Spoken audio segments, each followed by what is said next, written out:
ইমাম আর খতিবরা যদি ডাইরেক্ট রাষ্ট্রপ্রধানের অধীনে হয় তাহলে ইমামদের সম্মান কমবে না বাড়বে? এলাকায় এলাকায় কোন নেতা টেতা এগুলো তাদের সাথে গিয়ে বেয়াদবি করার দুঃসাহস দেখাবে? কল্পনাই করা যায় না। কারণ চিন্তা করবে, এরা তো ডাইরেক্ট রাষ্ট্রপ্রধানের লোক, ডাইরেক্ট রাষ্ট্রপ্রধানের লোক। এদের সামনে যদি উল্টাপাল্টা কিছু করে আমাদের খবর আছে। আজকে ইমামদেরকে, নামে তো ইমাম, ইমাম মানে নেতা, নামে তো ইমাম, তাদেরকে কর্মী বানিয়ে ফেলা হয়েছে, কর্মচারী বানিয়ে ফেলা হয়েছে, যার কারণে তাদের ইজ্জত নিয়ে এক শ্রেণীর লোক ছিনিমিনি খেলতে শুরু করেছে। এমন মসজিদেও যায়, জিজ্ঞাসা করি ইমাম সাহেব আপনার কয় বছর এখানে? বলে হুজুর 3-4 বছর হয়েছে, কোথাও 5-6 বছর হয়েছে। তো রুমের মধ্যে দেখা যায় একটা ব্যাগ, ওই ব্যাগের ভেতরে কাপড় চোপড় সব, শুধু গোসলের জন্য যেটা বের করেছিল ওটা বাইরে নাড়া আছে, বাকি সব ব্যাগের ভেতরে। জিজ্ঞাসা করে সামানপত্র কই, আর কিছু নাই? বলে নাই, এই ব্যাগের ভেতরে সব সংসার। কেন এত বছর ধরে আছেন খালি এক ব্যাগ নিয়ে, কাহিনী কি?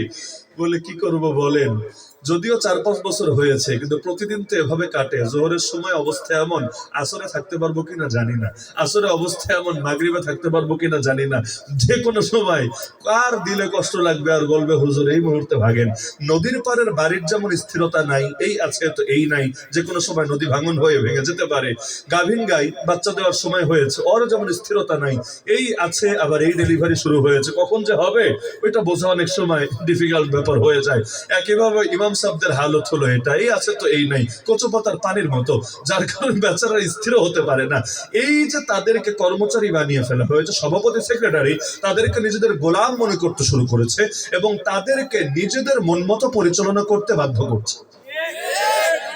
5 বছর অমুকের জন্য দোয়া করতে হবে, তো 5 বছর তমুকের জন্য দোয়া করতে হবে। যখন যেই দলের লোক কমিটিতে ঢুকেছে, ব্যাস এখন ওই দলের নেতাকে জান্নাতের টিকিট ধরায় দিতে হবে। যারা দুনিয়াতে নাই ওদেরকে জান্নাতে ঢোকায়া তালা মাইরা চাবিটাও নিয়ে আসতে হবে।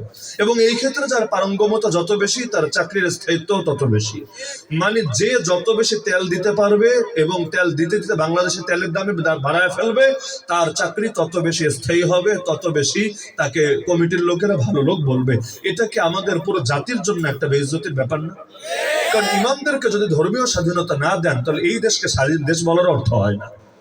ইমামকে যদি ধর্মীয় স্বাধীনতা না দেন, তাহলে এই জাতিকে স্বাধীন জাতি, এই জমিনকে স্বাধীন জমিন বলতেও দ্বিধা হওয়ার কথা। কারণ সম্মানী জাতিকে যারা সম্মান দিতে জানে না, ওদের মুখে বড় বড় নীতি কথা শোভা পায় না। আজকের